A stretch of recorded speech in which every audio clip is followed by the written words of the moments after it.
आजची रेसिपी अगदी युनिक आहे आणि तुम्हाला यूट्यूबवर दुसरीकडे कुठेही ती मिळणार नाही. ती म्हणजे कुळीथचे लाडू. होय, कुळीथचेही लाडू बनवले जातात. हे लाडू पौष्टिक आणि चविष्ट असतात. कुळीथमध्ये भरपूर प्रमाणात प्रथिने असतात. ते पचनास मदत करते, शरीराला ऊर्जा देते, थंडीच्या दिवसात शरीराला उष्णता देण्यास मदत करते. नमस्कार, मी ललिता आपल्या सर्वांचं स्वागत करते कुकिंग विथ ललिता नंदाळे या खानदेशी कुकिंग चॅनलमध्ये. चला तर मग रेसिपी सुरू करूया. सर्वात आधी कुळीथचं पीठ गाळणीने गाळून घेऊया.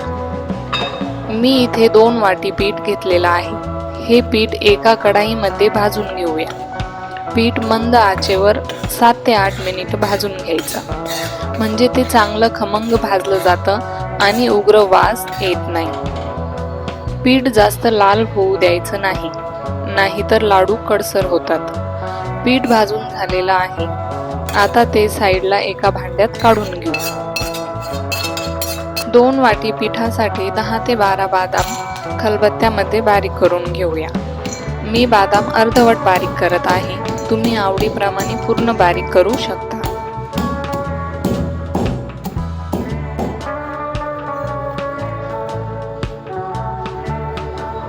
त्यानंतर अगदी तसेच 15 ते 20 काजू अर्धवट बारीक करून घ्यायचे आहेत.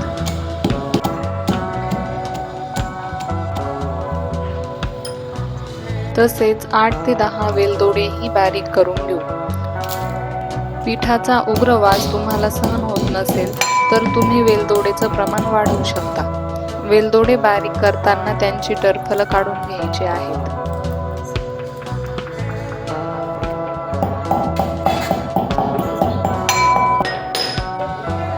आता 2 वाटी पिठासाठी 1.5 वाटी गूळ किसून घ्यायचा आहे. तुम्ही आवडीप्रमाणे गूळ कमी जास्त करू शकता. तसेच गुळाचा पाकही करून घेऊ शकता. आता गूळ आणि पीठ थोडं थोडं करत मिक्सरमधून फिरवून घ्यायचं, म्हणजे पीठ आणि गूळ चांगलं एकजीव होईल. सर्व मिश्रण असंच बनवून घ्यायचं आहे.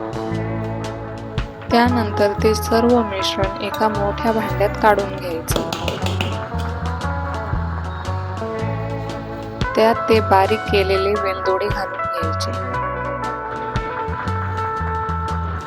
आता एका कढाईमध्ये 1 वाटी साजूक तूप घालून घ्यायचं. तूप कोमट झाल्यावर त्यात बारीक केलेले काजू बदाम घालून घ्यायचे. किंचित लालसर होईपर्यंत तळून घ्यायचे. त्यानंतर तूप आणि काजू बदाम पिठात घालून घ्यायचे आणि चांगलं एकजीव करून घ्यायचं.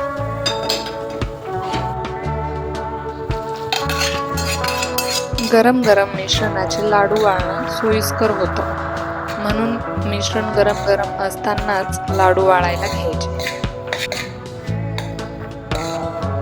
तुम्ही लाडू बघू शकता, अगदी मेथीच्या लाडू सारखेच बनलेले आहेत. तसेच खायलाही अतिशय चविष्ट लागतात. तुम्हाला ही रेसिपी कशी वाटली ते कमेंट करून कळवायला विसरू नका. आणि रेसिपी आवडल्यास लाईक, शेअर आणि सबस्क्राईब नक्की करा. धन्यवाद.